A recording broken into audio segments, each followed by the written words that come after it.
안녕하세요. 2020학년도 공학교육혁신센터 융합설계 프로젝트 성과 교류에 오신 여러분 모두 환영합니다. 저는 오늘 성과 교류의 사회를 맡은 기계시스템 디자인공학과 1학년 서원영입니다. 오늘 이 자리는 공학교육혁신센터의 비교과 프로그램으로 운영되는 창의융합인재사관학교와 적정기술사회봉사 프로그램의 성과를 여러분에게 공유하는 자리입니다. 저도 창의융합인재사관학교 베이직 프로그램에 참여를 했었는데요. 다양한 전공의 선배님들과 그리고 동기들을 만나서 하나의 목표를 향해서 시제품을 제작하고 하는 과정이 정말 인상 깊었습니다. 먼저 오늘 성과 교류회 개최를 축하하는 인사 말씀을 듣도록 하겠습니다. 안녕하십니까. 공학교육혁신센터장 이상훈입니다. 요즘은 4차 산업혁명의 시대라고들 하죠. 4차 산업혁명의 시대에는 물론 기존의 전공 지식도 중요하겠지만 전공 지식뿐만 아니라 그거를 활용할 수 있는 능력이라든지 새로운 것을 찾아내는 능력이 더 중요하다고 생각이 듭니다. 이러한 능력을 배양하기 위해서 교육혁신처, 공학교육혁신센터에서는 매년 다양한 비교과 과정들을 지원하고 있습니다. 여러분들이 1년간에 걸쳐서 수행해온 창의융합사관학교 그리고 적정기술 사회봉사 프로젝트가 아마 이와 가장 부합하는 활동이 아닌가 생각이 듭니다. 여러 전공을 배운 학생들이 모여서 그 지식을 결합하여 수행을 하고 또 기존엔 인지하지 못했던 내용들을 문제를 인식을 하고 그 해결해 나간다는 점에서 지식의 조합과 활용 그리고 새로운 방법 탐구라는 점에서 아마 가장 대표적인 활동이 아닐까 생각합니다. 오늘 지난 1년 동안 학생들이 수행한 프로젝트의 노력과 결과를 바탕으로 2020년 공학교육혁신센터 융합 프로젝트 성과 교류회를 열고자 합니다. 비록 코로나로 인해 직접 대면으로 진행할 수는 없지만 영상으로 열심히 준비한 만큼 학생들에게 많은 응원과 격려를 부탁드립니다. 감사합니다. 반갑습니다, 여러분. 창의융합대학 학장을 맡고 있는 최병욱 교수입니다. 저희 서울과학기술대학교에서 첨단학과를 중심으로 단과대학을 오늘부로 만들었습니다. 그 대학 이름이 창의융합대학입니다. 첫 업무로 여러분들 공학센터 성과교류에 이렇게 축하 인사를 드리게 돼서 대단히 영광스럽습니다. 여러분들 그 공학이라고 하는 것이 종합설계인데 이렇게 여러 팀들이 비록 비대면이지만 성과교류회를 나누게 돼서 굉장히 축하드리고요. 이러한 경험들이 여러분 발전에 큰 디딤돌이 되었으면 좋겠습니다. 우리가 공학을 공부함에 있어서 이론도 중요하지만 동료와 협업하고 그리고 그 결과를 만들어내는 과정이 대단히 중요하다는 것을 여러분도 느꼈을 거라고 생각을 하고요. 이러한 경험들이 여러분들한테 큰 밑거름이 되리라고 믿어 의심치 않습니다. 감사합니다. 여러분 앞날에 큰 발전이 있기를 바랍니다. 교육부총장 박미정입니다. 융합설계 프로젝트는 학생 여러분들이 강의실에서 각 교과목별로 배운 지식을 종합하고 융합해서 무언가의 성과를 도출해내는 학생들에게는 의미 있는 배움의 과정입니다. 비록 지금 개최되는 성과교류회가 심사의 과정을 포함하고 있지만 그동안의 노력에 대해서 학생 여러분들 스스로를 칭찬해 주십시오. 2020년 공학교육혁신센터 성과교류회 개최를 진심으로 환영합니다. 안녕하십니까. 서울과학기술대학교 총장 이동훈입니다. 오늘 2020 공학교육혁신센터 융합설계 프로젝트 성과교류회에 오신 여러분을 진심으로 환영합니다. 4차 산업혁명의 도래를 맞아 창의적이고 융합적인 인재를 기르고자 우리 대학은 교과 외에도 여러 비교과 프로그램을 활발히 운영하고 있습니다. 그중 창의융합인재사관학교와 적정기술 사회봉사 프로그램을 통해서 다양한 전공과 관심사를 가진 학생들이 팀을 이뤄 지난 여름부터 융합설계 프로젝트를 수행하였습니다. 오늘 성과 교류회는 그 결실을 여러분들께 공유하는 자리입니다. 지난 한 해 코로나19라는 유례없는 어려운 상황 속에서도 긴 시간 동안 열정을 다해 프로그램에 임하여 반짝이는 아이디어와 훌륭한 결과물을 보여주신 참여 학생들께 격려와 응원을 전합니다. 또한 온라인으로 성과 교류회를 참가하는 우리 학생 여러분들께도 이 시간이 끊임없는 도전과 창조로 글로벌 리더의 꿈을 키워가는 새로운 도전의 기회가 되기를 바랍니다. 2020 공학교육혁신센터 융합설계 프로젝트 성과교류회 개최를 진심으로 축하드립니다. 축하와 격려의 말씀 감사히 들었습니다. 덕분에 이 자리가 더욱더 빛나는 것 같습니다. 이제 본격적으로 성과교류회 순서를 시작해 보도록 하겠습니다. 최초의 우주인 후보자로 많이들 기억하고 계시지요? 에이틴벤처스 고산 대표님과의 특별한 시간을 준비했습니다. 제조 및 컨설팅 솔루션을 제공하는 스타트업 에이틴벤처스, 그의 생생한 창업 도전기를 함께 보시겠습니다.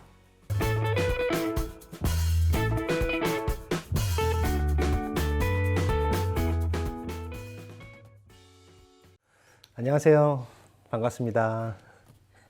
네, 저는 에이틴벤처스 대표 고산이고요. 오늘은 이제 창업 도전기 메이커 무브먼트와 온라인 제조 플랫폼이라는 제목으로 강의를 하려고 하는데, 이 제목을 잡은 이유는 저희 에이틴벤처스에서 지금 하고 있는 일이 온라인에서 제조의 수요자와 공급자를 연결하는 그런 일을 하고 있어요. 이렇게 말로 설명하면 확 와닿지 않으실 수 있는데, 좀 이따가 제가 그런 내용에 대해서 쭉 이야기를 하려고 하고, 이런 서비스가 필요하게 된 전반적인 배경, 이런 것들을 메이커 무브먼트라는 이름으로 좀 말씀드리려고 해요. 네. 한번 얘기를 시작해 보겠습니다. 먼저 메이커 운동이라는 것에 한번 얘기를 해볼게요. 예. 두 분 혹시 메이커 운동이라는 얘기 들어보셨어요? 익숙하지 않아요? 네, 익숙하지 않죠. 이게 한 2010년 뭐 그 전 이 정도쯤부터 뭐 미국이나 아니면 유럽이나 이런 조금 선진국들 위주로 시작된 운동인데, 메이커라는 게 뭐냐면 소위 뭔가 만드는 사람들이에요. 두 분 전공도 그런 쪽이잖아요. 그러니까 무언가를 제작하고 만들고 하는 것들을 스스로 할 수 있게 되는 그런 역량이 사람들이 점점 강해졌거든요. 왜냐하면 그 주변 환경들이 발달했기 때문에. 그래서 이게 거대한 무브먼트라고 얘기될 정도로 굉장히 큰 붐을 이루었었어요. 그 얘기를 한번 말씀을 드릴게요. 메이커 운동이라는 게 이제 보시는 건 3D 프린터인데, 딱 봐도 3D 프린터가 생겼으니까 사람들이 무언가를 외형을 제작하기가 되게 쉬워졌단 말이에요. 그래서 이런 책도 나오고, 메이커스라는 책도 나오고, 뭐 3차 산업혁명, 지금 4차 산업혁명이라고 얘기하지만, 보시면 책상 위에 공장이 있잖아요. 그 책상 위에 3D 프린터 한 대만 있어도 뭔가 생산해낼 수 있는 막 이런 느낌의 이런 느낌들이 펼쳐진 게 2009년 막 이때쯤이었어요. 왜냐하면 2009년도에 3D 프린터의 특허가 만료돼요. 예, 그래서 저가의, 방금 화면에서 보신 것처럼 이런 저가의 3D 프린터들이 공급되기 시작해요. 원래 그전에도 3D 프린터는 존재했는데 수천만 원에서 수억 정도의 고가 상품만 있었어요. 예. 그런데 이때부터 일반인들이 무언가를 이렇게 쉽게 만들 수 있게 장비가 보급되기 시작하고, 그 사람들이 정말 뭔가를 만들면서 보시는 것처럼 뭐 이런 미트업, 이런 미팅들, 그리고 메이커 페어라는 장면이 그런 행사인데, 이런 데 뭔가 자기가 만든 것들 막 갖고 와요. 그래서 막 공유를 하기 시작해요. 모든 게 이제 3D 프린터를 만들어진 건 아니고, 3D 프린터는 제가 당연히 예로 말씀을 드린 거고, 메이커 페어 같은 데 가보시면 이렇게 뭐 말도 안 되는 이런 거 갖고 와서 타고 다니는 사람도 있고, 혹은 이런 로봇 같은 거 스스로 만들어서 갖고 나오기도 하고, 보시면 이것도 로봇도 개인이 만들 수 있는 정도의 수준인데, 저 외관이 굉장히 잘 만들어졌잖아요. 근데 저게 다 3D 프린터로, 개인용 프린터로 만들 수 있게 된 거죠. 옛날에는 사실 저렇게 만들기 되게 힘들었죠. 돈도 많이 들고. 그리고 조금 더 심각하게 이런 회사는 3D 프린터로 자동차를 만들겠다. 커스텀 자동차, 로컬 모터스라는 회사인데, 이런 회사도 나와서 정말 사업적으로 이런 걸 진행하기도 하고요. 그리고 또 교육적으로 뭐 이런 아이들이 스스로 만든 DIY 3D 프린터 같은 거 갖고 나오기도 하고, 막 전개가 됩니다. 특히 교육 쪽에 많이 이런 영향을 많이 미치고 있었는데요. 왜냐하면 아이들이 머리에 갖고 있는 생각을 그 상상력을 구현하는데 제가 3D 프린터 예를 들었잖아요. 근데 다른 것들 예를 들면 기능이 구현되는 것도 좀 쉽게 되었어요. 이 두 가지 분야가 이 메이커 운동을 일으킨 기술적으로 크게 큰 두 축인데 첫 번째 디지털 패브리케이션이 바로 3D 프린터 중심의 디지털 말 그대로 디지털 제조예요. 무슨 얘기냐면 디지털로 도면을 만들어서 기계에 넣으면 기계가 그걸 만들어줘요. 뭐 3D 프린터 플러스 뭐 CNC, 뭐 레이저 커터 뭐 이런 것들이 다 그런 거죠. 사실은 이전부터 계속 존재해 왔던 거지만 아까 말씀드렸던 것처럼 3D 프린터가 대중화되면서 이게 한 번 더 붐을 크게 일었던 거고요. 오른쪽에 보시는 게 이제 전자 회로 같이 보이잖아요. 저건 아두이노라는 보드인데 아마 들어보셨을 거예요. 뭐 아두이노, 라즈베리파이 이런 것들이 그때 막 나오면서 확산되기 시작해요. 그러니까 되게 뭔가 코딩해서 쉽게 구동시킬 수 있는 그런 것들이 되게 오픈 소스로 많이 펼쳐지게 되고 거기에 호환되는 여러 가지들이 사람들이 협업해서 막 그런 기술들이 막 쌓여가게 됩니다. 그 영역을 피지컬 컴퓨팅이라고 그래요. 이 두 가지 분야의 기술이 하나는 물체의 외형, 하나는 물체의 기능을 구현할 수 있게 아주 쉽게 구현할 수 있게 해줌으로 해서 소위 메이커 운동이라는 게 일어난 거죠. 그리고 또 이런 기술뿐만이 아니라 이런 장소들도 막 생기기 시작했어요. 이건 2010년도에 미국 그 실리콘밸리 지역에 만들어졌던 테크샵이라는 곳이에요. 그 공방 같은 곳이에요. 가면 이렇게 뭔가 만들 수 있고 여러 가지 장비들, 수공 장비들도 있지만 이런 좀 헤비한 장비들, 그러니까 한 수백억 정도의 전체 그 규모가 수백억 정도의 그런 장비를 갖춰놓고 사람들이 와서 트레이닝을 받고 스스로 장비를 구동시킬 수 있게 해주는 이런 공간들이 막 생기기 시작합니다. 이때쯤부터 하드웨어 스타트업들이 막 등장하기 시작합니다. 그러니까 보통 스타트업들은 IT 스타트업이잖아요. 그런 게 많잖아요. 근데 이때쯤부터 하드웨어를 함께 갖고 있는 스타트업들이 많이 등장하기 시작하는데 그건 왜 그러냐면 이게 거대한 트렌드예요. 한번 보시면은 세상을 많이 바꿨던 트렌드인데 거대하게 PC가 등장하면서 굉장히 큰 변화가 있었었고 그리고 PC가 서로 연결되는 인터넷이 세상에 등장하면서 엄청난 변화가 있었고 새로운 시장이 열렸고 그리고 PC에 머물렀고 인터넷에 머물렀던 것들이 모바일 폰으로 옮겨오면서 새로운 생태계가 만들어졌었어요. 그러면서 사람들이 그럼 다음은 어떤 거대한 붐이 있을까를 생각하던 때였고 그때 많은 사람들이 얘기했던 게 스마트 디바이스다. 그러니까 하드웨어가 있고 걔가 네트워크에 연결되어 있는 무언가 그런 쪽에 새로운 기회가 굉장히 많을 거다. 그러니까 예를 들면 뭐 웨어러블이라든지 지금 우리가 많이 이미 다 쓰고 있는 2010년도에는 그런 게 많이 없었거든요. 이런 쪽에 주목을 많이 받기 시작했어요. 어떤 느낌인지 한번 설명을 드리면은 2014년도에 구글이 이제 3조 4천억에 네스트라는 회사를 인수합니다. 근데 저기 보시면 손 안에 이렇게 동그란 게 있잖아요. 예, 걔가 뭐냐면 온도 조절기예요. 그래서 처음에는 구글이 이걸 인수했을 때 사람들 다 놀랐어요. 아니 온도 조절기가 3조 4천억의 가치가 있냐 도대체. 근데 이 얘기는 뭐였냐면은 잘 생각을 해보시면 구글이라는 회사가 어떤 회사인가 생각해 보시면 구글은 온라인상에서 정보를 가공해서 그걸로 돈을 버는 회사예요. 예, 그걸 검색하고 거기 광고가 붙고 이런 회사예요. 그리고 온라인에 있는 정보를 다 끌어 모으는 회사예요. 거기 다 있잖아요. 찾아보면. 근데 구글이 네스트를 인수하겠다는 얘기는 뭐냐면 이제 온라인에 있는 정보만 끌어 모으겠다는 게 아니라 오프라인에 있는 정보까지 다 끌어 모으겠다라고 생각했던 것으로 볼 수 있어요. 실제 그런 의도가 있었고 그런 방향으로 사업이 진행됐었고요. 그래서 스마트 디바이스라고 하는 거는 이제 IT로 시작된 그런 거대한 어떤 변화, 산업의 변화 그리고 정보를 중심으로 한 이 변화가 오프라인까지 확장되는 그런 느낌이었던 거죠. 자, 이게 이제 메이커 운동에서부터 메이커 운동이라는 기반이 있고 거기에서 무언가 사람들이 막 만들 수 있게 되고 이런 것들이 IT와 결합이 돼서 스타트업까지 나오는 그런 장면이에요. 근데 여기서 사람들이 되게 많은 어려움을 겪게 돼요, 사실은.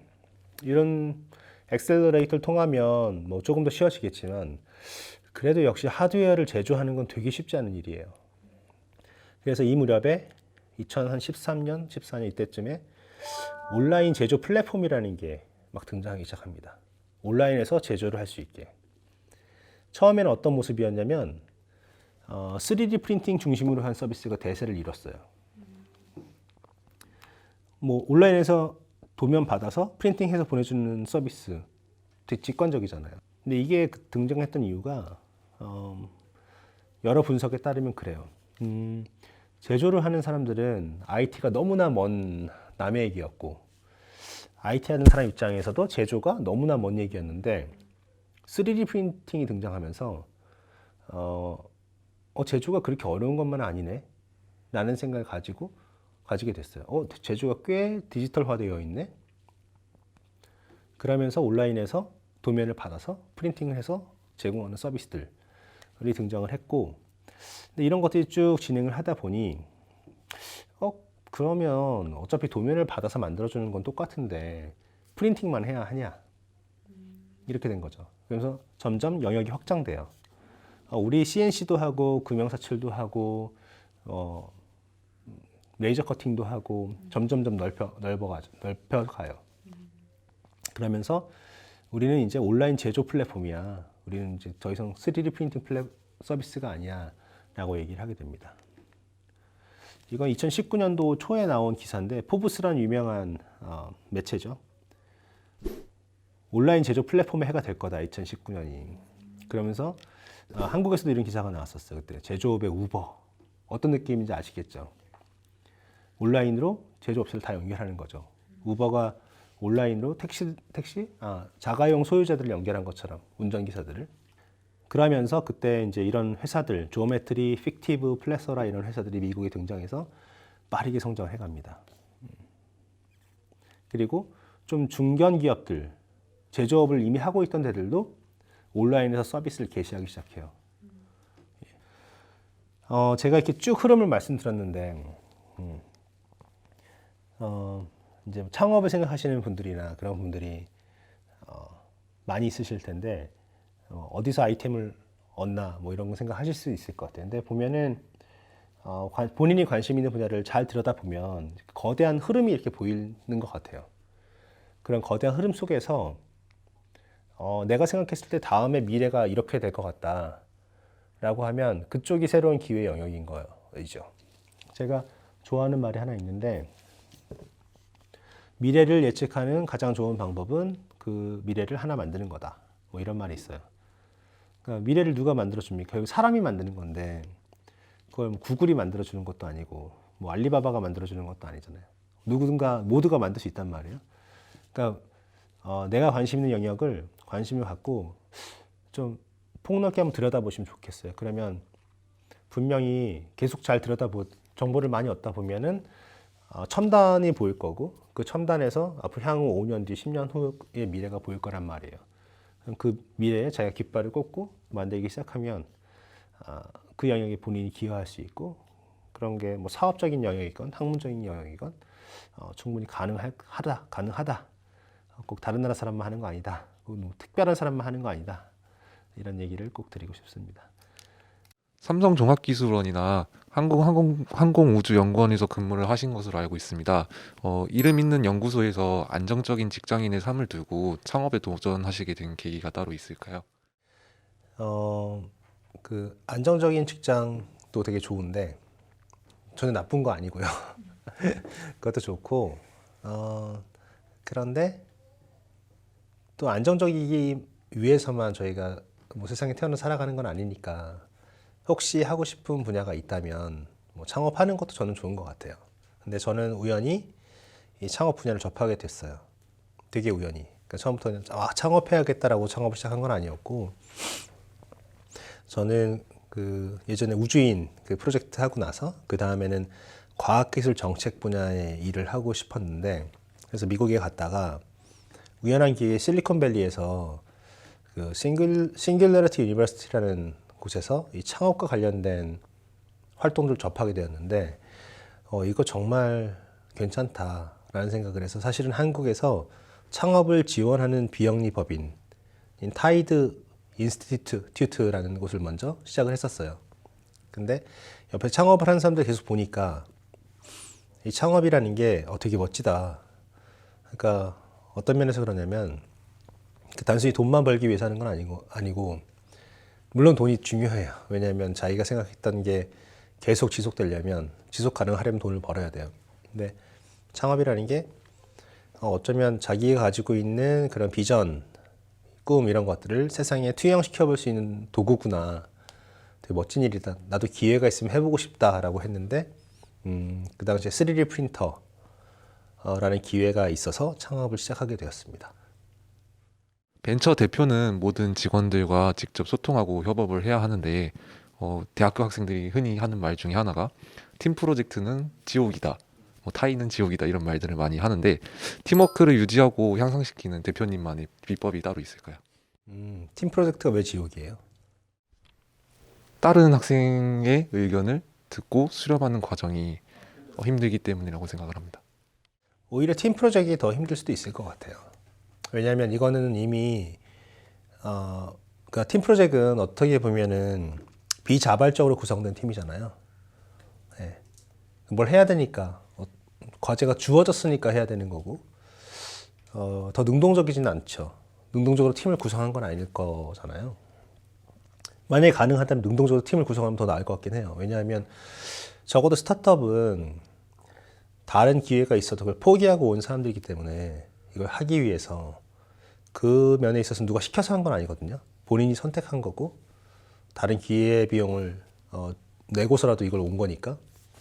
그래서 그 면에 있어서는 훨씬 더 비전이 잘 얼라인 되어 있다고 생각해요. 근데 그럼에도 불구하고 당연히 팀이 다 각자 다른 생각을 가지고 있으니까 하나로 모아가는 거는 쉽진 않은데 근데 큰 방향이 맞는 거니까 그 안에서 조율하는 거는 이야기를 충분히 듣고 가장 좋은 방법을 논리적으로 설득할 수 있으면 충분히 가능했던 것 같아요.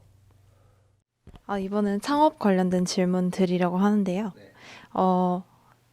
최근에 대학생들이 창준생이라고 하면서 취준생보다 더 많은 비율을 보일 수 있다라는 추측이 있는데 창업 준비하는 창준생들을 위해 아니면 졸업이나 또 취준생들을 위해 대학생활 동안 이것만큼은 꼭 해야 된다 하는 것들이 있다면 어떤 것이 있을지 말씀해 주세요. 대학교에서 이제 배우는 전공 과목 혹은 교양 과목 이런 것들은 중요하죠. 중요한데 이것은 우리가 알아야 될 것들의 되게 일부예요. 그렇게 생각하시는 게 맞아요. 특히 왜 그러냐면 이런 학문들은 되게 오랜 기간 쌓여왔잖아요. 과거부터 지금까지. 그래서 그 기반을 이루는 내용들에 대해서 여러분들이 배우는 건데 과거에서부터 현재까지 쌓아온 지식들을. 근데 현재부터 미래가 어떻게 펼쳐질지는 이제 가르쳐주는 사람이 없단 말이에요. 그럼 지금 막 진행되고 있는 일들을 알아야 되는 건데 그런 것들은 절대 그런 전통적인 커리큘럼을 통해서는 배우기 힘든 과목인 것 같아요. 그래서 만약에 본인들이 관심 있는 분야가 있으면 많이 탐색해 보면 좋겠어요. 탐색은 요즘에는 인터넷에 워낙에 정보가 다 공유가 많이 되어 있으니까 국내에 있는 정보만이 아니라 우리나라 조금 시장이 좀 늦단 말이에요. 그러니까 해외, 미국, 유럽의 선진국들에서는 어떻게 진행이 되고 있는지 관심 분야를 지속적으로 쭉 찾아가 보면 좋을 것 같아요. 그래서 자기만의 맵을 그리는 게 세상에 대한 맵을 그리는 게 되게 중요하고 이 세상이 어떻게 펼쳐져 있구나. 지금 현재부터 미래가 어떻게 펼쳐질 거다. 과거 아는 것도 중요하지만 그게 더 중요해요. 지금 사실 어쩌면. 그래서 그게 대학 생활의 50% 이상이 되어야 된다고 생각을 하고 그러면 그렇게 정보를 획득하는 것도 중요하고 획득된 정보를 사회에 나가기 전에 적용해 보면 좋을 것 같아요. 근데 좋은 방식으로는 스타트업들의 인턴을 해보는 건 전 되게 권장합니다. 그러니까 스타트업을 직접 시작하는 것도 처음부터 시작하는 것도 좋지만 뭐 사전 준비가 필요하다면 정말 스타트업들이라는 게 어떻게 돌아가는 건지, 여기에 현실로 다가왔을 때 이게 어떤 어려움들을 극복해야 되는 것들인지를 스타트업에 들어가서 초기 스타트업도 나름대로 배우는 게 있고 약간 발전된 것도 배울 게 있어요. 기회가 있다면 그런 기회들을 좀 적극 활용해 보시는 것도 일정 기간 동안 전 좋다고 생각합니다. 창업은 융복합적인 개인의 역량과 소질이 갖춰져야 할 것 같은데 창업에 있어서 본인에게 부족하다고 느껴진 역량과 소질이 있었다면 그것을 어떻게 극복하셨는지 궁금합니다. 창업을 하는 입장이니까, 그죠? 저는 대표니까, 또 팀장이나 뭐 그런 사람들은 그런 얘기가 있는데, 자기보다 나은 사람과 함께 해라. 당연히 자기가 모든 영향을 가질 수가 없고, 저는 대표니까 사람을 뽑을 수가 있었으니까 더 나은 사람을 어떤 영역에서 부족하다 싶으면 저보다 훨씬 나은 사람을 뽑으면 되는 거였고, 근데 만약 주니어들 입장에서 내가 뭔가 부족하다라고 하면 그 역량을 채워줄 수 있는 사람이 있는 곳에 가야겠죠. 나의 커리어 패스가 이런 쪽인데 나 이런 경험이 없는데 이걸 채워줄 수 있는 사람이 어디에 있는지가 중요한 거죠. 뭐 회사 전체가 중요하지가 않고 특히 자기 영역에서 뭔가를 쌓아나가야 될 테니까 거기에 어떤 사람이 있고 그 팀이 어떻게 일하고 있는지, 그게 나의 경험을 채워줄 수 있을 것인지가 중요한 것 같아요. 네.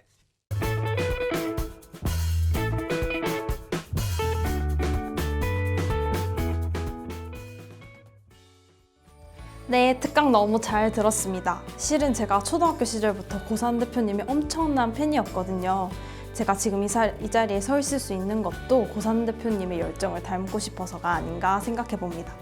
고산 대표님과 함께한 특강의 풀버전은 이 클래스를 통해 확인하실 수 있습니다. 그럼 이제 시상식을 진행하도록 하겠습니다. 오늘 성과 교류에 참여한 팀은 창의융합인재사관학교 베이직 과정 9팀, 어드밴스드 과정 6팀, 적정기술사회봉사 8팀, 총 23팀입니다. 23팀의 발표 영상은 지난 1월 25일부터 서울과학기술대학교 유튜브 채널에 업로드 되었고요. 일주일간 여러 학생들과 함께 지난 8개월간의 노력과 성과를 공유하는 의미 있는 시간을 가졌습니다. 별도로 진행된 전문가 심사를 통해 최우수상 6팀, 우수상 8팀, 장려상 9팀을 선발했습니다. 수상작을 발표하기 전에 먼저 올 한 해 창의융합인재사관학교와 적정기술사회봉사 프로그램을 통해 어떤 프로젝트 결과물이 나왔는지 수상 후보작을 짧은 영상으로 확인해 보겠습니다. 영상 후에 이상훈 공학교육혁신센터장님께서 수상자를 발표해 주시겠습니다.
안녕하세요. 공학교육혁신센터장 이상훈입니다.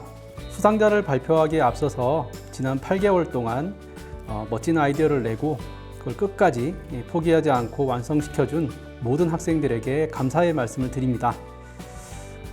바로 수상자 발표를 하도록 하겠습니다. 먼저 창의융합인재사관학교 베이직과정 최우수상입니다. 수상팀에게는 교육혁신처장상과 함께 장학금 100만 원이 수여되겠습니다. 창의융합사관학교 베이직과정 최우수상 나나바나나 A+I 401문 그리고 우리가 미래다 팀 축하드립니다. 저희 로봇이 우승했네요. 정말 감사합니다.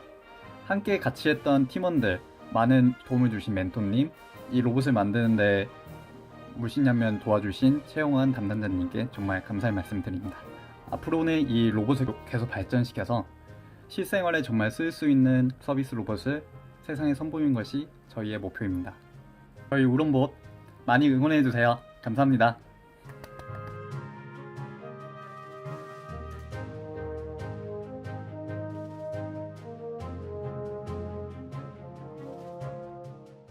네, 수상팀 중 대표로 우리가 미래다 팀의 수상 소감을 들어보았습니다. 다시 한번 축하드립니다. 다음으로 창의융합인재사관학교 어드밴스드 과정 최우상입니다. 수상팀에게는 교육혁신처장상과 함께 장학금 70만 원이 수여되겠습니다.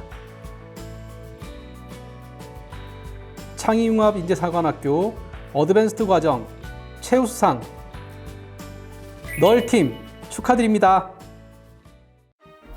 안녕하세요. 창의융합인재사관학교 어드밴스드 과정 최우수상을 받은 널팀의 팀장 이종호입니다. 우선 저희 팀원들 뿐만 아니라 갓사바, 안톰, 에어, 위트랩드, 푸드뱅크 팀장과 팀원분들 모두 1년 동안 고생 너무 많으셨다는 말씀을 드리고 싶고요. 또 이게 여러 팀들이 함께한 프로젝트다 보니까 어쩔 수 없이 이렇게 정량적으로 평가가 이루어졌다고 생각을 하는데, 저는 절대로 저희 팀이 더 우수하거나 대단해서 그런 상을 주셨다고 생각을 하지 않습니다. 오히려 1년 동안 한 가지 목표를 가지고 여러 팀원들이 함께 프로젝트를 진행을 하고 이제 협업을 하는 과정에서의 그런 경험을 좀 더 좋은 의의로 삼고 싶고요. 그리고 이 영상을 정확히 어떤 분들이 보게 되실지 모르겠지만, 이제 저희 같은 경우는 사회가 아닌 학교라는 이제 울타리 안에 있는 학생들이기 때문에 이런 프로그램들을 많이 도전을 해보고 또 실패를 하고 그 속에서 또 문제를 해결하는 거는 학생들이 가진 권리라고 생각을 해요. 그래서 저희 과기대 이번 프로그램 하셨던 분들뿐만 아니라 저희 과기대 학우분들도 모두 많은 도전과 실패를 하면서 그래서 내가 진짜 대학생활 동안 하고 싶은 게 뭔지, 그리고 앞으로 어떤 삶을 살아갈지에 대한 철학을 가지셨으면 좋겠습니다.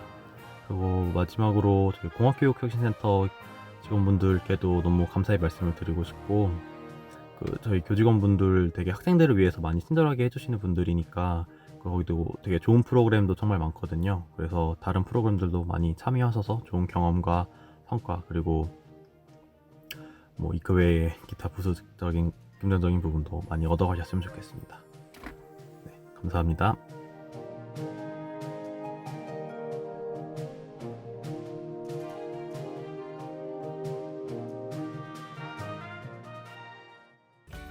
널팀 축하드립니다. 이어서 적정기술 사회봉사 프로젝트 최우수상을 시상하겠습니다. 수상팀에게는 교육혁신처장상과 함께 장학금 160만 원이 수여됩니다. 적정기술 사회봉사 프로젝트 최우수상 도트팀 축하드립니다. 안녕하세요. 시각장애인을 위한 텍스트 자동 점역 프린터로 발표한 팀 도트입니다. 이번에 적정기술 프로젝트를 참가하면서 학생들끼리 처음에 주제를 정할 때는 우리가 잘 만들 수 있을까라는 걱정이 먼저 앞섰습니다. 그러나 중간 과정에서 대표님들과 교수님들 지도하에 개발 방향성을 확립하면서 좋은 결과를 낼 수 있었던 것 같습니다. 혹시 다른 학생들도 이 프로그램에 관심이 있으시다면 꼭 참여하시기 바랍니다. 서울과학기술대학교 화이팅!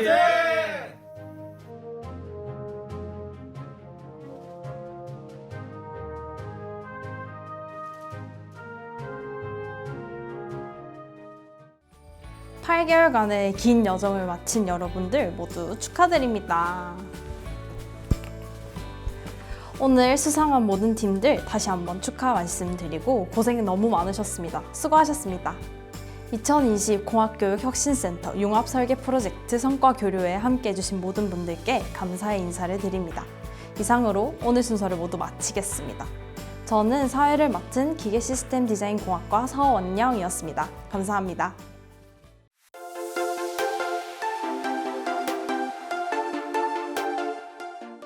저희가 전공 지식을 실전에 활용한 적이 별로 없어서 맨 처음에 프로젝트를 시작할 때 걱정이 많이 되었지만 팀원들이 각자의 역할에 충실하게 해내고 또 각자의 분야에서 최선을 다해 이 프로젝트를 완수할 수 있어서 정말 기쁩니다.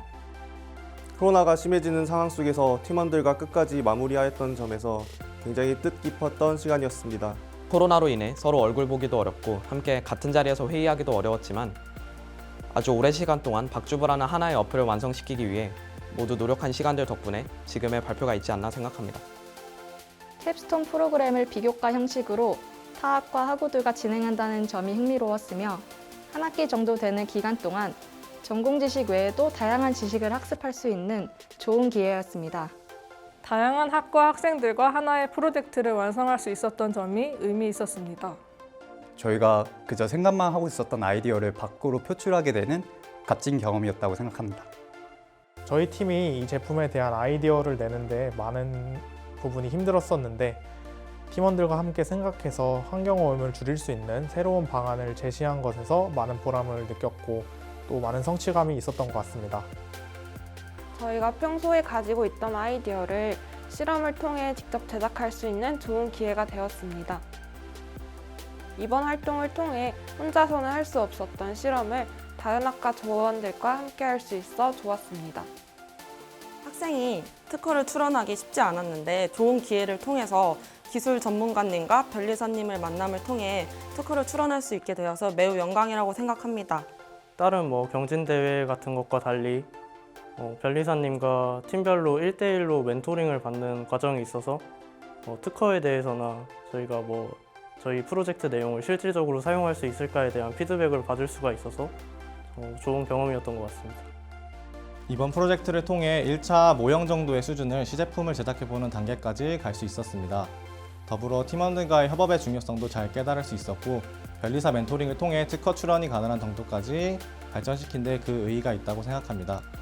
이번 기회를 통해 변리사분과 대화를 나누면서 특허 출원의 어려움에 대해서 실감할 수 있었습니다. 저희 팀은 10손가락이 넘도록 주제가 바뀌었는데도 불구하고 끝까지 잘 따라와준 팀원들에게 고맙다는 말 하고 싶습니다. 이렇게 미리 캡스톤 디자인을 해봄으로써 저의 전공 지식도 쌓고 여러 사람들과 교류하는 방법을 알게 되어서 기뻤습니다. 학생들끼리 가볍게 시작한 프로젝트가 사회에 큰 도움이 될 수 있는 큰 프로젝트의 시작이 될 수 있다고 느꼈습니다.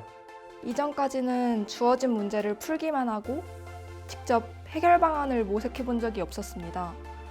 그런데 이번 프로젝트 기회를 통해 직접 문제를 설정하고 실행으로 옮겨보는 경험을 통해서 많은 것을 배울 수 있었습니다.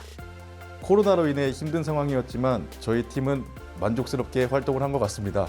이번 적정기술 프로그램을 통하여 두 가지를 배운 것 같습니다.